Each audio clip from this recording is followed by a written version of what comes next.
Hi everyone, welcome to my channel stock market unlimited. तो देख लेते हैं किस तरीके का डेटा आया हुआ है वेंसडे यानी 26 ऑफ अगस्त के लिए। सबसे पहले देखिए रिटेलर्स का डेटा देख के चलते हैं। तो यहाँ पे हमें क्या दिखाई दे रहा है, देखिए पोजीशन सब मंथली एक्सपायरी थी, जो सारे मंथली कॉन्ट्रैक्ट जो हैं वो क्लोज हुए हैं, फ्यूचर्स के भी और ऑप्शंस के। तो अभी अगर हम इनका नेट बेसिस पे डेटा देखते हैं ना, हमें दिख रहा है पिछले दिन से कम हुआ है डेटा। किया क्या है इन्होंने, पिछले दिन से अगर आप कंपेयर करोगे तो इनकी कॉल बाइंग भी कम हुई है, प्लस पुट राइटिंग भी कम हुई है। ठीक है, तो इसका मतलब बियरिश पोजीशंस में आए हैं ये लोग। फ्यूचर्स में भी अगर आप देखोगे तो लॉन्ग साइड के 18,000 कॉन्ट्रैक्ट्स क्लोज हुए हैं, शॉर्ट साइड के 5,100 कॉन्ट्रैक्ट्स ऐड हुए हैं। ठीक है, तो थोड़ा बायस जो है वो नेगेटिव लेके चल रहे हैं कि मार्केट नीचे की साइड में जाएगा। इसके बाद डीआईआईस का डेटा देखते हैं तो इक्विटी में आज इन्होंने ऑलमोस्ट 500 करोड़ की बाइंग करी है। फ्यूचर्स में 7,600 कॉन्ट्रैक्ट लॉन्ग साइड के क्लोज किए हैं, शॉर्ट साइड पे कुछ किया नहीं है। इसके बाद अगर हम एफआईआईस का डेटा देखते हैं तो इक्विटी में आज इन्होंने 1600 करोड़ के आसपास की बाइंग करी है ना, 1598 करोड़ के आसपास की बाइंग है।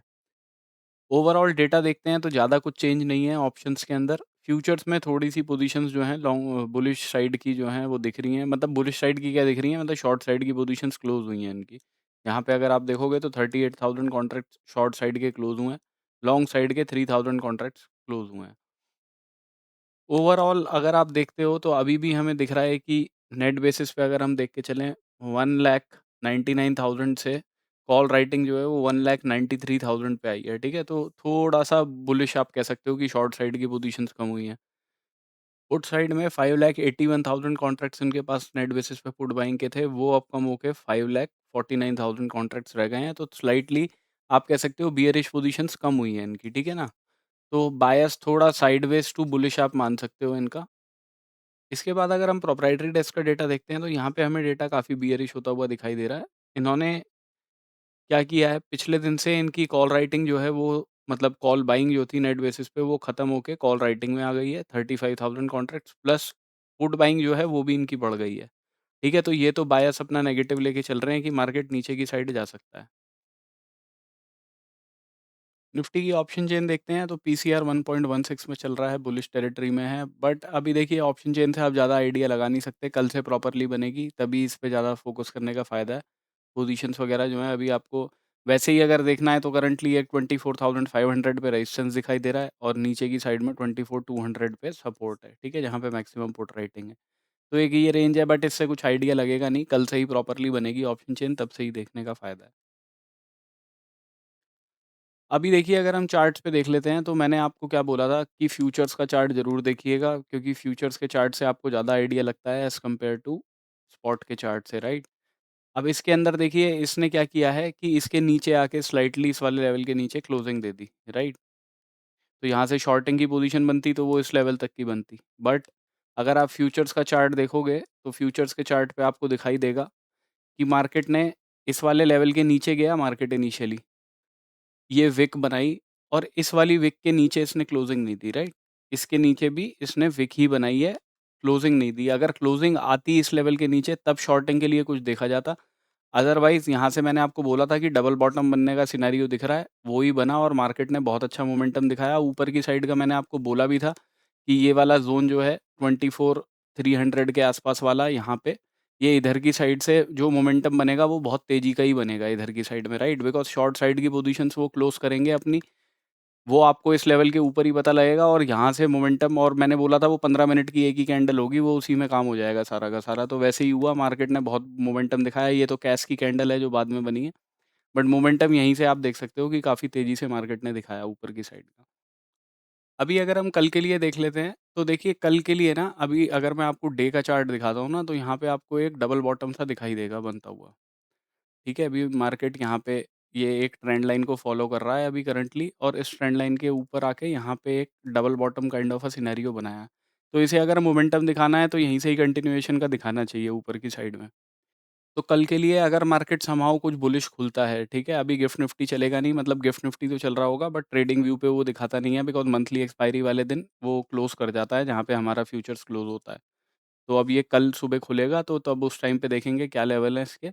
बट अगर मार्केट अपने इन वाले हाइज़ के ऊपर ही निकलता है 334 के ऊपर, तब हम बाइंग के लिए देखेंगे और टारगेट अपने 24,415 के पहले रहेंगे। दूसरे टारगेट 24,479 के रहेंगे अपने। ठीक है? मार्केट यहाँ गैप डाउन करके कहीं पे खुल जाता है तो हो सकता है वो इधर की साइड पे आए पहले इनिशियली नीचे ना, ठीक है? कि यहाँ से मार्केट ने एक ये सपोर्ट था, इसको ब्रेक करके ऊपर की तरफ गया, एक रेजिस्टेंस मतलब एक तरीके से, और अब इस पे आके एक बारी सपोर्ट ले। तो अगर यहाँ पे कोई रिजेक्शन की कैंडल दिखती है आपको, कोई रेड कैंडल दिखती है, तो आप उस कैंडल के ऊपर का एसएल लगा के इस लेवल तक के लिए टारगेट के लिए देख सकते हो, व्हिच इज़ 24,218 का लेवल। फिर हो सकता है मार्केट यहाँ से ऊपर रह के एक इनसाइड कैंडल यहाँ पे बनाए, फिर उसके अगले दिन मोमेंटम वगैरह दे, अगर ऐसे यहाँ से रिजेक्शन लेता है। अगर इस हाई के ऊपर ही क्लोज़ कर देता है, तो फिर ये टारगेट और दूसरा टारगेट ये रहेगा। कोई बहुत बड़े गैप डाउन वगैरह के साथ में खुल जाएगा, तो देखिए कॉल राइटर्स, पुट राइटर्स का ग्राफ देख के साढ़े 10-11 बजे के बाद में कोई अपॉर्च्युनिटी देखिएगा आप। सेंसेक्स देख लेते हैं, तो सेंसेक्स में भी वही सिमिलर सिनेरियो जैसा निफ्टी के अंदर बना है। अब इसके अंदर ये है कि यहाँ पे आप एक लाइन ड्रॉ कर सकते हो कि अगर मार्केट इस लेवल के ऊपर जाता है, क्लोजिंग नहीं देता, विक बना के नीचे आ जाता है, तो हम शॉर्टिंग के लिए देख सकते हैं यहाँ तक के लिए, व्हिच इज़ 77,400 के लिए। हाई के लिए अगर मार्केट देखिए एटलीस्ट इस लेवल का तो वेट कीजिएगा, 77,726 के ऊपर क्लोज़ करेगा तब बाइंग के लिए देखेंगे। पहले टारगेट 77,931 के रखेंगे। मैक्सिमम क्वांटिटी यहीं बुक करेंगे, इसके ऊपर का लेवल जो है वो 78,122 का है। ठीक है? तो नीचे की साइड में तो हो सकता है यहाँ पे आके मार्केट कुछ इस तरीके की कैंडल बना दे अगर रिजेक्शन लेता है। अगर इसके ऊपर क्लोज़ कर लेता है तो बड़ा मोमेंटम दिखाने के चांसेस रहेंगे। बैंक निफ्टी में अगर मार्केट अपने इन वाले हाईज़ के ऊपर निकलता है तो हम बाइंग के लिए देखेंगे और पहले टारगेट रखेंगे 57,800 के। मैक्सिमम क्वांटिटी यहीं बुक करेंगे। देखिए इसके भी ऊपर निकलता है तो नेक्स्ट लेवल फिर 58,000 का है, ठीक है? अदरवाइज़ देखिए इस रेंज के अंदर रह जाता है तो अवॉइड कीजिएगा, क्योंकि फिर उसमें राइटर्स ज़्यादा एग्रेसिव हो जाएँगे। अगर अपने इन वाले लोज़ के नीचे निकलता है 57,204 के नीचे, तो फिर एक रिट्रेसमेंट के बाद में हम शॉर्टिंग के लिए देख सकते हैं, जिसमें पहले टारगेट्स अपने इन वाले लोज़ के आस-पास रखेंगे, व्हिच इज़ 57,050 का लेवल है। इनसे भी नीचे की तरफ अगर मार्केट आता है और 939 के भी नीचे निकलता है तो नेक्स्ट लेवल आपका 56,826 का रहेगा। तो इसके अंदर तो आइडियली देखिए ये रेंज अवॉइड करनी है। इसके नीचे क्लोज़ करेगा तो एक रिट्रेसमेंट मिल जाए, उसके बाद शॉर्टिंग के लिए देखेंगे। अदरवाइज़ रिस्की ट्रेडर्स हैं तो डायरेक्टली भी बैठ सकते हैं, बट उसमें आपके एसएल जो हैं वो बड़े हो जाएँगे। ठीक है? टारगेट ये वाले रहेंगे, ये 2 नीचे की साइड में। अपसाइड का मैंने आपको बता ही दिया, ये वाली रेंज टूटती है तो बाइंग के लिए देखेंगे। पहले टारगेट इधर 57 ऑलमोस्ट 800 के आसपास के, दूसरे टारगेट 58,000 के।